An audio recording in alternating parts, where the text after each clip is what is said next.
Raise your eyebrows. Right now. Lift them, hold for a heartbeat, then let them drop. You just did something almost every human on Earth does. No one taught you how, and you have been doing it your whole life without once choosing to. Here is the strange part. That tiny movement is a message. It is a signal you have been sending to other people for years, in doorways and hallways and the half second before you say hello, and you have never once read it yourself. So what have you been saying? Picture the last time you walked into a room and saw a face you knew. A friend at a table, someone you like across an office. Your eyes found them, and in that instant, before a single word left your mouth, your eyebrows jumped up fast, high, and gone again in about a sixth of a second. You did not decide to do that. You could not have stopped it if you tried. That flick of muscle fired on its own, the way your eyes blink when something rushes toward your face, the way your hand pulls back from a hot pan. You do it dozens of times a day. You will do it again within the hour. And every time, the other person's brain reads it perfectly without either of you knowing a thing happened. And you are not just sending it, you are reading it constantly in everyone around you. When a stranger's brows lift at you, something inside you relaxes before you can explain why. When a face stays flat and unmoving, a small alarm goes off, quiet and wordless. You run this exchange all day long, in elevators and checkout lines and across dinner tables, and almost none of it ever reaches the part of you that thinks in words. How many of these did you send today without noticing? What is this, and where did it come from? To find out, you have to walk backward. Start with this morning. Every time you met someone's eyes and felt that little lift, you were doing something you have done since before you could speak. Watch a 1-year-old who has no words yet. Lift your brows at them, and they lift theirs right back. The conversation is already running. It was running long before language switched on.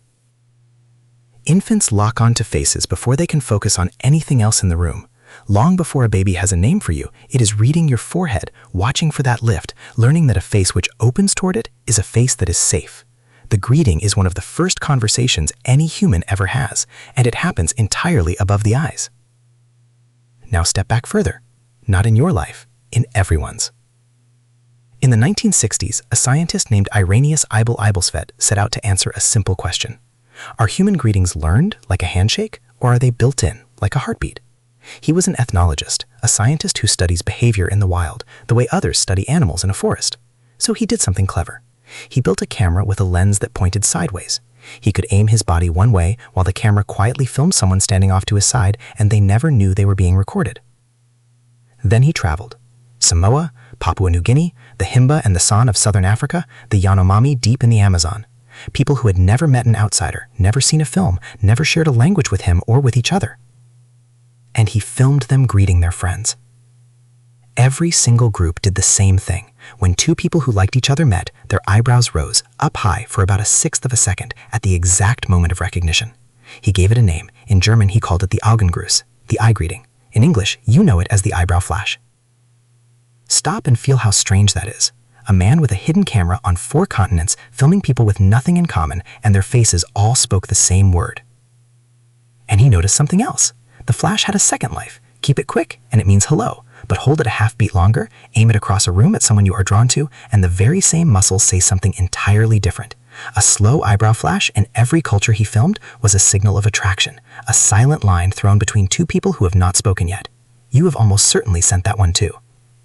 But a skeptic could still argue something. Maybe it spreads. Maybe humans copy it from each other, the way a yawn jumps across a room until it is everywhere. So step back again and ask the harder question. Could you make this expression if you had never, ever seen it? A researcher named David Matsumo went looking for that answer. He studied athletes at the Olympic and Paralympic Games, and he focused on competitors who had been completely blind since birth. People who had never seen a human face, not their mothers, not their own. When those athletes won and when they lost, their faces moved exactly like everyone else's. The same lifts, the same folds, expressions they could not possibly have copied because they had never seen a single one. That is the moment the floor drops out. The eyebrow flash is not a habit you picked up. It is not fashion or manners or culture. It came installed. You were born already knowing how to say it and already knowing how to read it in someone else. This was the idea Charles Darwin had chased a century earlier. In 1872, he wrote a whole book about it called The Expression of the Emotions in Man and Animals. His argument unsettled people. He said your expressions are not invented by your society. They are inherited, passed down like the shape of your hands from ancestors you will never meet. The same face, running the same signals for longer than any nation has existed. Paul Ekman would later test that claim the hard way. He carried photographs of human faces to the 4 people of the highlands of Papua New Guinea, a community so cut off they had barely touched the outside world. He showed them the expressions and asked what each face felt.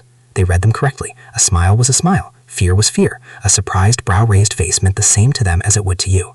The wiring was the same in people who shared nothing else. Think about what that means. Strip away every language, every border, every custom that separates one person from another, and something underneath still matches. A shared face, a handful of expressions every human is born already fluent in. You belong to that set. You always have. So now you are standing at the edge of something much older than history. Keep walking back. The muscle doing all of this has a name, the frontalis, the broad sheet of muscle across your forehead. Its only real job is to lift your brows and widen your eyes. And widening your eyes is not, at its root, a greeting at all. It's what your face does the instant you are surprised. Eyes snap open, brows fly up, you pull in more light, a wider view, more of the world fast, because something just changed and your body wants to see it. Why would a greeting be built out of a fright?